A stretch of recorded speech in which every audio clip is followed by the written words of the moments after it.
Hello everyone, this video is a compilation of all the videos showcasing all the features included in the DirectoryEasy boilerplate. Once again, I highly recommend trying the live demo at demo.directoryeasy.com to explore it yourself. That's it, enjoy!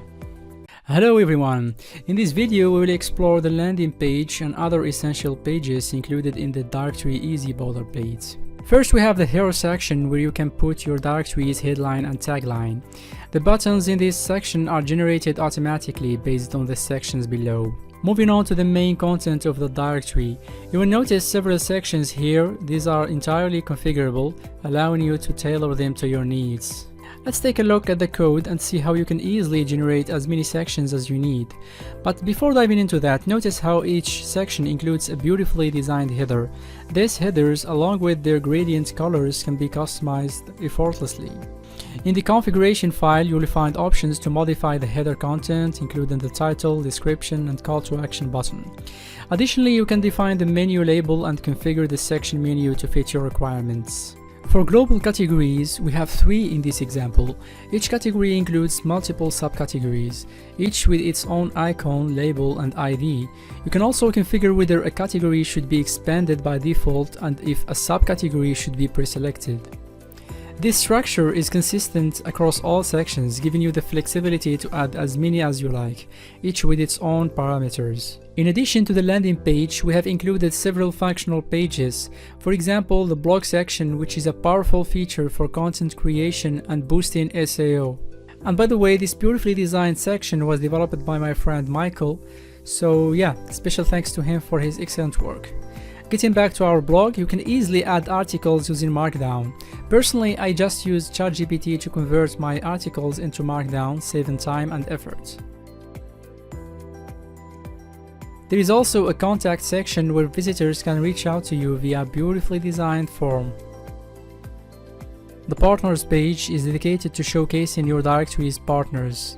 And this type of users enjoy special benefits, such as priority placement in related item suggestions and a feature on this page, of course. And all of that in exchange for displaying your directory badge on their websites, which is not only helps you gain more traffic, but also provides a valuable backlink for free. And additional pages, especially on the dashboard side, will be covered in other videos. That's it for this video, and see you in the next one, God willing. Hello, in this section we'll explore all the features available to you as an admin. The first section is the dashboard. This page provides a comprehensive overview of your directory's performance, as it includes key metrics such as the number of items in each section and the total number of users so far.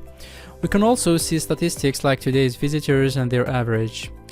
Below, you will find this week's top visitors and their corresponding countries. We have also charts that show the number of visitors and items over time.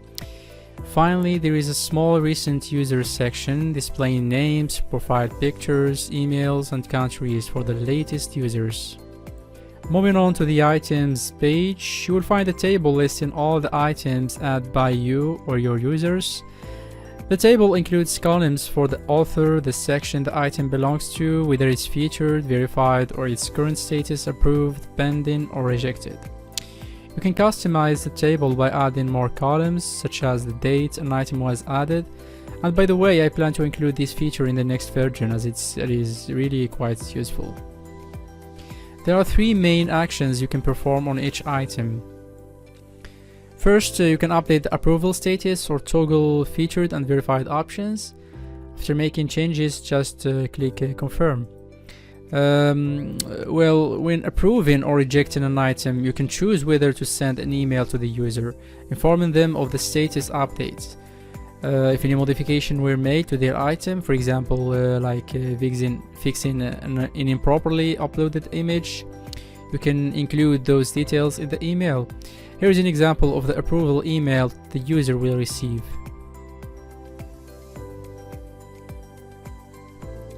And similarly, for rejected items, you can attach a reason for the rejection. The rejection email will look like this.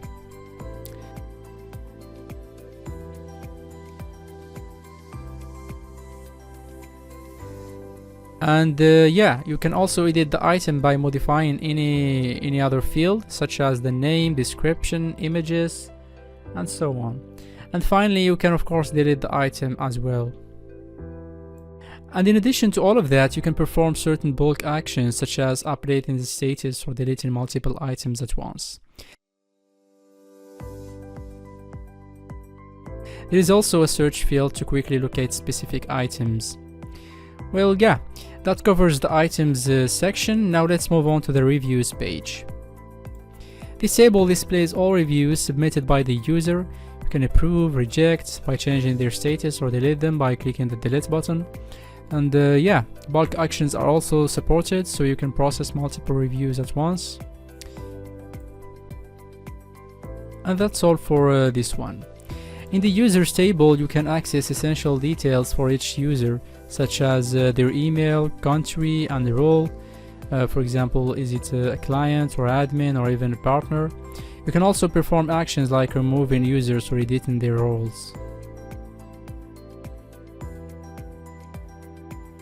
Next is the task manager, which is a sample Kanban board where you can add and manage tasks or notes for future actions. Finally, we have the profile section. Here users can update their names, profile pictures, or change their passwords if they're registered using their credentials. And for enhanced security, users can easily enable two-factor authentication. And yeah, that's it for this video, and see you in the next one, God willing. Hello everyone! In this video we will explore the client side of the app, which is essentially the user experience after creating an account. Let's start with the Add New Item section. This is where users can add new items to the directory after signing up. All the fields you see here are customizable. By updating the Prisma schema, you can add any field you want with the appropriate configurations. Once added, you can implement the corresponding code in this section to make it live and usable. By default, the fields include the item's name, a short description, the section it belongs to, and we have also the item logo, images, a YouTube video, category selection, pricing model, and many others. A very special and outstanding feature in this boilerplate is the AI content generator. With just one click, users can generate content for their items. All they need to do is enter their website link, and the built-in AI tool will scrap the website content, and using a special prompt, it generates SEO optimized content for the item. For example, let's try sasscore.com. It's a SaaS boilerplate. And yeah, click generate, and after a brief moment, as you can see, the tool provided us with a very good content. And this mini tool is fully customizable based on the prompts you defined at the backend. Another nice feature that will enhance your directory's SEO while also driving more traffic to it is the pop-up message that appears after the user submits their content. This message informs the users that their item may take some time to be published. However, if they want it published immediately, they can share a predefined post on social media, which includes a link to your directory. If the user misses the pop-up, they can manually publish the post immediately by clicking the Publish Immediately option in the menu, which redirects them to share the post. Additionally, there is a section below where users are invited to join your partner program. This program asks users to add your directory badge to their website in exchange for privileges such as priority placement in the related items section and a reserved spot on the partners page. This can certainly help you gain valuable backlinks and boost traffic. And if you don't need these marketing features in your directory, you can simply disable them in the config file. Users can also edit their published items, and if an approved item is modified, its status will revert to pending review. And yeah, lastly, users can also view or delete their items. Next, we have the favorites section. This section displays all the items the user has added to their favorites. And yeah, adding an item to favorites is straightforward, but users must sign up to perform this action. In the reviews page, users can view all the reviews they have submitted along with their status. They also have the option to remove reviews if needed. And we have the profile section, which we have seen in a previous video, allows users to modify their names, profile pictures, or change their passwords. There's also an option to enable two-factor authentication for added account security. We got also the notification, that lets the users customize the types of emails they wish to receive. All options are enabled by default, but users can adjust these preferences to their liking. Finally, there is the accounts page where users can delete their accounts if they choose to do so. And yeah, that's all for this video. If you have any questions, feel free to reach out. See you in another one. God willing.